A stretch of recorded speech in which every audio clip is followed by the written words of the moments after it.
Gyan Sagar Educational Group presents eSchool. आज हम पाठ 3 एक मटकी घी जिसकी पृष्ठ संख्या 23 है वह पढ़ेंगे। पाठ पढ़ने से पहले हम इन चित्रों को देखते हैं। इसमें क्या पूछा गया है? कौन मेहनत कर रहा है और कौन नहीं? हाँ नहीं लिखिए। मेहनत करना मतलब किसी भी कार्य को मन लगाकर करना। तो हम देखते हैं पहले चित्र में यह लड़का क्या कर रहा है? खेत में ट्रैक्टर चला रहा है, तो ये मेहनत का काम है। तो हम यहाँ क्या लिखेंगे? हाँ। यह बच्चे क्या कर रहे हैं? पढ़ाई कर रहे हैं, तो यह मेहनत का काम हुआ ना। आप भी पढ़ाई करते हैं तो उसमें मेहनत लगती है, तो हम यहाँ क्या लिखेंगे? हाँ। यह लड़का क्या कर रहा है? टीवी देख रहा है। टीवी देखना क्या मेहनत का काम होता है? नहीं। इससे क्या होता है? हमारी आंखें खराब होती है, हमारा समय बर्बाद होता है। तो हम यहाँ क्या लिखेंगे? नहीं।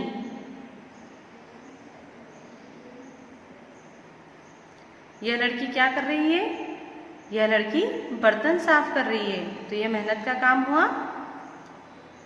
हाँ। यह लड़का क्या कर रहा है? घोड़े को घास खिला रहा है, तो यह मेहनत का काम हुआ? तो हम यहाँ के लिखेंगे हाँ। अब हम पाठ पढ़ेंगे। बहुत समय पहले एक गांव में एक औरत रहती थी। उसका नाम सुधा था। यहाँ बताया गया है बहुत समय पहले, मतलब यह बात कब की है? बहुत पुरानी है। वहाँ क्या था? एक गांव था। आप कभी गांव गए हैं? गांव देखा है आपने? वहाँ क्या होता है? बहुत सारे खेत होते हैं, है ना?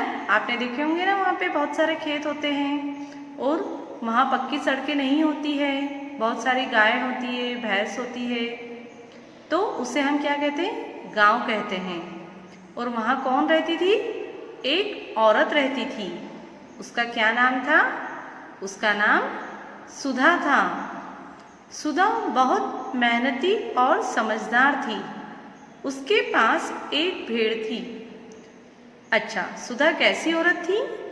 सुधा मेहनती और समझदार, मतलब वह बहुत काम करती थी और काम के साथ साथ वह समझदार भी थी।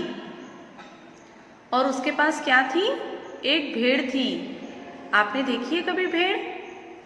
भेड़ बकरी जैसी ही होती है, परंतु उसके शरीर पे ऊन जैसे बाल होते हैं। तो बताइए कि भेड़ से हमें क्या मिलता है? भेड़ से हमें ऊन और दूध मिलता है। वह रोज भेड़ का दूध निकालती थी। थोड़ा दूध वह पी लेती थी। वह भेड़ से क्या निकालती थी? वह भेड़ से दूध निकालती थी। और उस दूध का वह क्या करती थी? उस दूध को वह पी लेती थी। क्या वह सारा दूध पी लेती थी? नहीं, वह थोड़ा दूध पीती थी। बाकी दूध से वह दही जमाती, फिर वह दही से मक्खन निकाल लेती। अब बचे हुए दूध का वह क्या करती थी? बचे हुए दूध का वह दही जमाती। आपने मम्मी को कभी घर पे देखा है दूध से दही जमाते हुए? वैसे ही सुधा भी दूध से क्या जमाती थी? दही जमाती थी। और फिर उस दही से वह क्या बना लेती थी? मक्खन बनाती थी। आप लोगों ने मक्खन कभी खाया है? हाँ, वही मक्खन निकालती थी। दही से छाछ भी निकालती थी। छाछ तो वह पी लेती थी। अब दही से वह क्या निकालती थी? छाछ भी निकालती थी। आपने छाछ देखी है?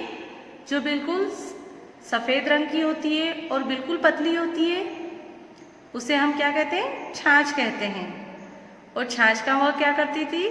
छाछ वह पी लेती थी। मक्खन से वह घी निकालती। उस घी को सुधा एक मटकी में डाल लेती। धीरे धीरे मटकी घी से भर गई। अब वह मक्खन से क्या बनाती थी? घी बनाती थी। मैंने आपको बताया था घी तो सबको पसंद आता है ना, घी सबके घरों में उपयोग किया जाता है, तो वह मक्खन से क्या बनाती थी? घी बनाती थी। और उस घी को वह कहाँ इकट्ठा करती थी? एक मटकी में। और धीरे धीरे वह मटकी काय से भर गई थी? घी से भर गई थी। आप यहाँ देखेंगे इस चित्र में, यह औरत कौन है? यह औरत सुधा है। और यह मटकी बनी हुई है और इससे वह क्या बना रही है? दही से मक्खन निकाल रही है। ये देख, आगे का भाग हम अगली कक्षा में पढ़ेंगे।